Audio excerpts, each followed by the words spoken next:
كنأشتي دوب المو حسب معلتاو نقوة برابر تقوي تسرح تجنب قنت سلامنتاي كلنا أو حدا عبيه قويا أين ذلنا هابتك نأكب عواتك نحفز سباتك خبرنا كندلي صباح كاولا مزحشاتك تكون لنا نسأل زي مصر خوكو كحقوسي يتبوتا مسحاسكو هيوتاي كمالا أيو نابلتا نتحق أني حقوسكا كل جزينا مسائي تسلاقرو تهلو تخول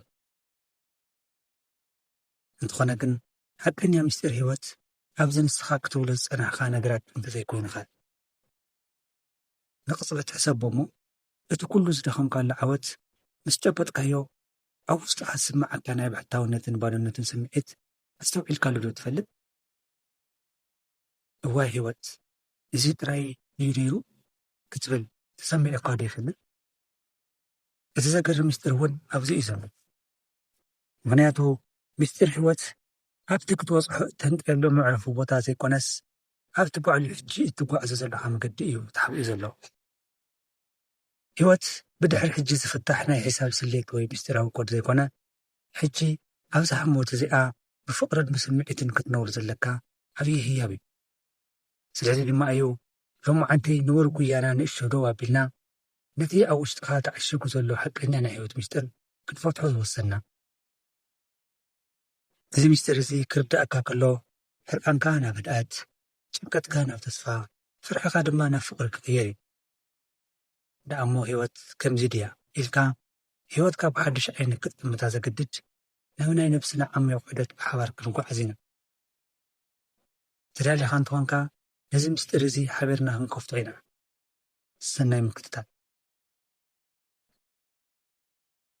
كم تزفلت دك سبات كاوز فطورو جميرو حد عبي حتو كحتو صاني حميو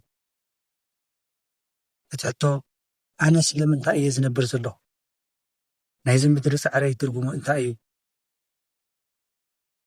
إذا حتو زي نفلاسفاتات نساينتستاتن منابياتن نزمانات زج أنقا أميق مشتيري نسخاون أوشتقا فلاي أبتن نايب عتاونتن هدأتن هموتات نزع حتو زي حتتكاي كتكون تقيلها كلاتنا أوشتنا حدا جزاء دلالنا بس دما ترقم نايم دلاي صبي نزي ترقم زي نمركاو دما ناس تفعل عليه أنفتات نبعث أبصرحنا بلسات كنكون نسعر نبرات كنونن نقادل سن كنتاكل ندلي ويدما مقصاو قيطات نتوشت أو حقاس كنمول انفتن اسخول بسعر دما بحرياوي قيقاوني ولد نقدميت بقع عزن مسرحن صبوي انتقنا قن حقا يا مستر هيوت هابتي اترخوا نقرات فيكونا هابتي نسخا اندي زاكل كفوت لبي حسكات نبر أبزل لخايزو مركوس بتحد الشنف علمنا بغلطة فإيات بقع الزلا تكنولوجي يعبلو كتماتات يسافح اللو جزا دما كاوا داونا كم حصة ينقودلو أوش تزي كل وطرة زي نتي بحق زدلنا نقر نرسو علنا بس دما هلاوي هيوت مالت همون قوت مالي الصباح نزلات أباب مسمر زي كونس حجي تتنفس الله زلقها موتيا مزحتنا سفات نوح لوان كنقوي سلس أنا يتقويا بعلو علاماي مثلنا إذا تمرت زي دودئه إذا سرح انت الغيبة إذا قزع انت سرحنا بلنا لنفسنا نتاللا قن اتحقي اتقزع مستسرحة اتسرح مسترخبة اتحطو مليسي نسل مغنياتو وشتاو علمنا بدق بزموص نقرات كنملئ سلزي كالي كابز بمقصال كنرئو زلنا عاوي حقي هيوت بهم موتات استهانسات مخاناي إذا حجي زلنا ناكاليت اتزحلفت اتاتمسئ زين هيوت مزحتنا قن بأمرنا أو حلفنا نبره هابتكم كيرو زي نخيل نايت مالك عسا نايت مالك سارا مسلم ويدما أما سأل نبر هابتي قنا زي مسا كونتو زي تفلتا نايس وحسق أتنشنت بزي مخنات زي ما نتا أنكو أداونا زلنا حق إني هياب نتا حجي حزنا زلنا هموت نملتا ስለዚ ምስጢር ህይወት ክንብል ከለና ነታ ሕጂ እትረክባ ህሞት ብሙሉእ ልብኻ ክትነብራ ምኽኣል ማለት እዩ። እዚ ማለት ምስ ሓደ ፈታዊኻ ክትዕልል ከለኻ ሙሉእ ኣእምሮኻ ምስኡ ምዃን፣ ንግሆ ክትበራበር ከለኻ ነቲ ዝመጽእ ዘሎ ፀሓይ ምስ ምቓር፣ ሻሂ ክትሰቲ ከለኻ ነቲ ረስንን መቐረትን ብጥዕና ምስ ምቓር። እዚ እዩ እቲ ሓቀኛ ምስጢር ህይወት። ኣብቲ ዓበይቲ ዓወታት ጥራይ ዘይኮነስ ኣብ ዘነናእሽቱ መዓልታዊ ህሞታት እያ ተሓቢኣ ዘላ። ከምኡውን ኣእምሮኻ ብቐጻሊ ናብ ዝሓለፈን ዝመጽእን ክነጉድ ከሎ ነፍስኻ ትደክም። ሓቀኛ ህድኣት ዝርከብ ግን ነቲ ሕጂ ዝበሃል ግዜ ክትውክሎ ከለኻ ጥራይ እዩ። እቲ ትማሊ ሓሊፉ እዩ፣ ሰነድ ታሪኽ እዩ። እቲ ጽባሕ ድማ ገና እዩ፣ ሕልሚ እዩ። እታ ዘላትካ ሓቀኛ ንረብሓ ግን እዛ ሕጂ ትሰምዓኒ ዘለኻ ካልኢት እያ። ንዓኣ ብሙሉእነት ንበራ። ብዙሕ ግዜ ኣብ መገዲ ክንጓዓዝ ከለና ናብቲ መዕረፉ ቦታ ጥራይ ኢና ንጥምት። ብጸጋምን ብየማንን ዘሎ ጽቡቓት ኣእዋም፣ እቲ ጥዑም ንፋስ፣ እቲ ዘገርም ሰማይ ኣይንርእዮም ኢና። ንምንታይ? ምኽንያቱ ኣእምሮና ኣብ መጻኢ ተኣሲሩ ስለ ዘሎ እዩ። እዚ ድማ ካብ ህይወት ይርሕቐና። እቲ ሓቀኛ ምስጢር ኣብ መገዲ እናሃለኻ ምሕጓስ እዩ። ብተወሳኺ እቲ ካልእ ዓብዪ ምስጢር ህይወት ንነገራት ከምቲ ዘለውዎ ጌርካ ምቕባል እዩ። ህይወት ኩሉ ግዜ ጽላሎትን ብርሃንን እያ። ሓጎስ ጥራይ ዘይኮነስ ሓዘን እውን ኣለዎ። ዓወት ጥራይ ዘይኮነስ ስዕረት እውን ኣለዎ። ብዙሕ ግዜ ክንሳቐ ዝገብረና ነገር እቲ ዘጋጠመና ጸገም ዘይኮነስ ነቲ ጸገም ክንቅበሎ ዘይምድላይና እዩ። ስለምንታይ እዚ ንዓይ ይጋጥመኒ ኢልና ምስ ህይወት ክንማጎት ከለና ውግእ ንጅምር? ነገራት ብድላይና ጥራይ ክኸዱ ከም ዘይኽእሉ ምእማን ናይ ውሽጢ ዓብዪ ዕረፍቲ እዩ። እዚ ማለት ግን ኢድካ ሂብካ ተስፋ ምቑራጽ ማለት ኣይኮነን። ምስቲ ህይወት እተምጽኦ ማዕበል ሓቢርካ ምስጓም፣ ነቲ ክትቀይሮ እትኽእል ምቕያር፣ ነቲ ክትቀይሮ ዘይትኽእል ድማ ብጸጋም ምቕባል ማለት እዩ።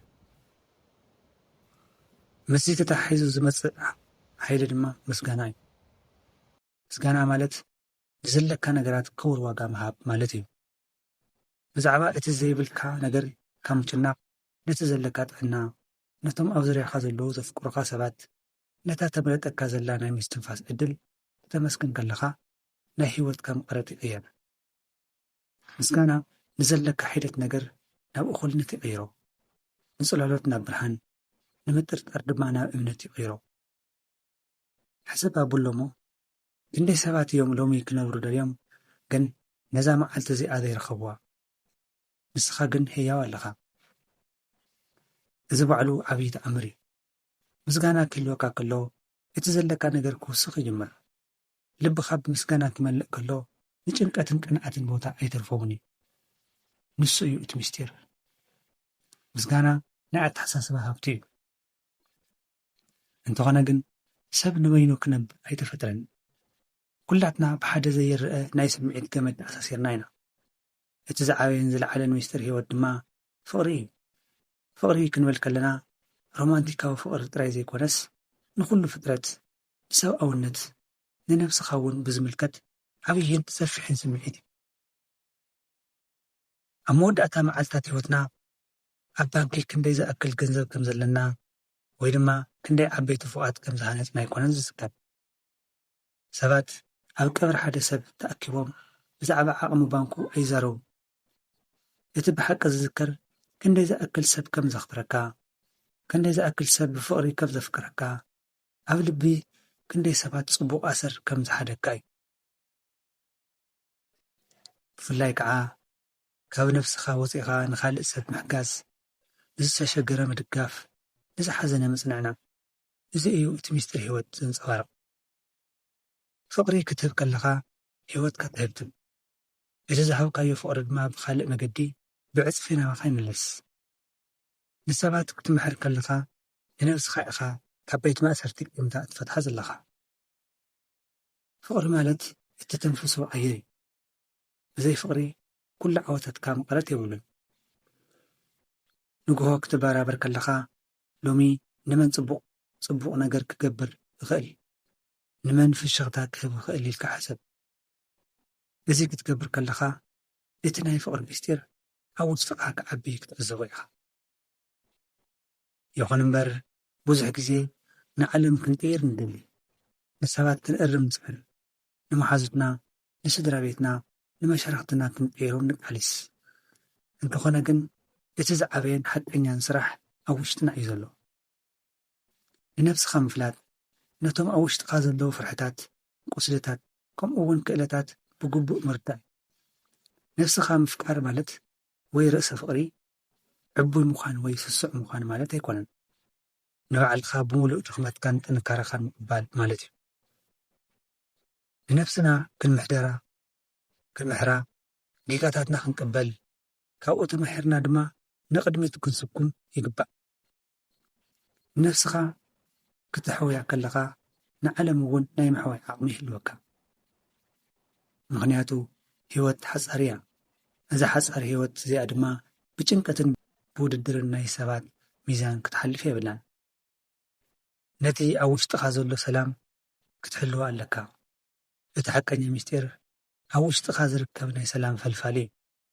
ዓለም ብማዕበል ክትናወጽ ከላ ንስኻ ግን ኣብ ውሽጥኻ ርግኣት ክህልወካ ይኽእል እዩ። እዚ ድማ ምስቲ ምስጢር ህይወት ክትወሃድ ከለኻ ጥራይ እዩ ዝኸውን። ንነፍስኻ ግዜ ሓባ። ኣብ ማእኸል እዚ ኩሉ ጭራጭሮ ዓለም ንበይንኻ እትኾነሉ፣ እትጽልየሉ፣ እተስትንትነሉ ግዜ ኣለኻ። ውሽጥኻ ክሃድእ ከሎ እቲ ደገ ዘሎ ማዕበል ሓይሊ የብሉን። እቲ ዓብዪ ዓወት ንዓለም ምጉዳእ ዘይኮነስ ንባዕልኻ ምእዛዝን ምፍላጥን እዩ።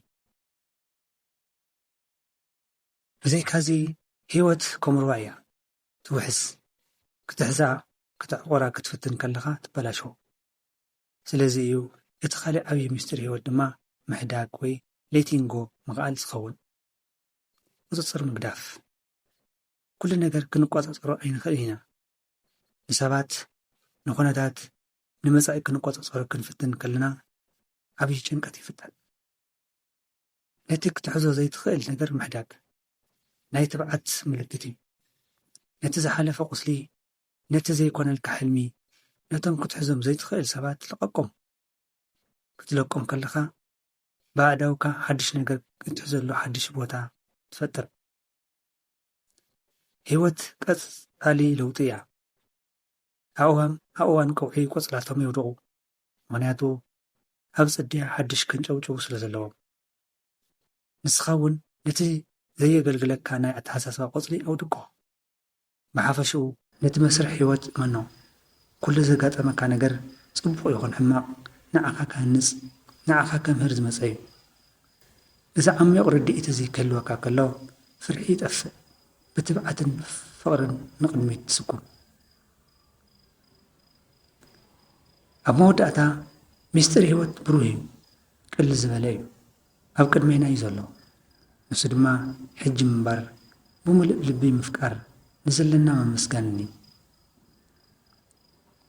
ህይወት መድረኽ ውድድር ዘይኮነት ሓበራዊ ናይ ፍቕሪ ሳዕስዒት እያ። ነዚ ቪድዮ እዚ ርኢኻ ክትውድእ ከለኻ ናብቲ ንቡር መዓልታዊ ንጥፈታትካ ቅድሚ ምላስካ ንሓንቲ ካልኢት ዓይንኻ ዓፂኻ ኣስተንፍስ። ነቲ ኣብ ውሽጥኻ ዘለዎ ናይ ህይወት ሓይሊ ስምዓዮ። ኣብ ዙርያኻ ንዘለዉ ሰባት ብዓይኒ ፍቕሪ ጠምቶም። ህይወት ብፍቕሪ ክትጅምር ከላ ብፍቕሪ ድማ ትውዳእ። እምበኣር ነዚ ሎሚ ዘካፈልኩኻ ናይ ህይወት ምስጢር እንተደኣ ፈቲኻዮ ነዚ ፍቕሪ እዚ ናብ መላእ ዓለም ክነባፅሖ ሓቢርና ክንሰርሕ ክንክእል ኢና። ላይክ ብምግባር ነዚ መልእኽቲ ሓጋዚ ምዃኑ ኣረጋግፅ። ሸር ብምግባር ድማ ነቶም እተፍቅዖ ምዕሩኽትኻን ስድራ ቤትካን ነዚ ናይ ህይወት ብርሃን ኣካፍሎም። ምናልባት ሎሚ እዚ ቃል እዚ ዘድልዮ ሓደ ሰብ ክህሉ ይኽእል እዩ። ብተወሳኺ ድማ ቀጻሊ ንነብስና ዘነቓቕሑ ንውሽጣዊ ዓለምና ዝሃንፁ ቪድዮታት ንምክትታል እዚ ቻናል እዚ ሳብስክራይብ ትገብሮ ብፍቕሪ ዕድመካ። ኣብ መወዳእታ ድማ ኣብ ታሕቲ ዘሎ ናይ ርእይቶ ወይ ድማ ኮመንት ቦታ ንዓኻ ምስጢር ህይወት እንታይ ማለት እዩ ብምባል ሓሳብካ ካፍለኒ። ብሓባር ክንመሃርን ክንዓብን ኢና። ኩሉ ግዜ ፍቕሪ ይምራሕካ። ሰላም።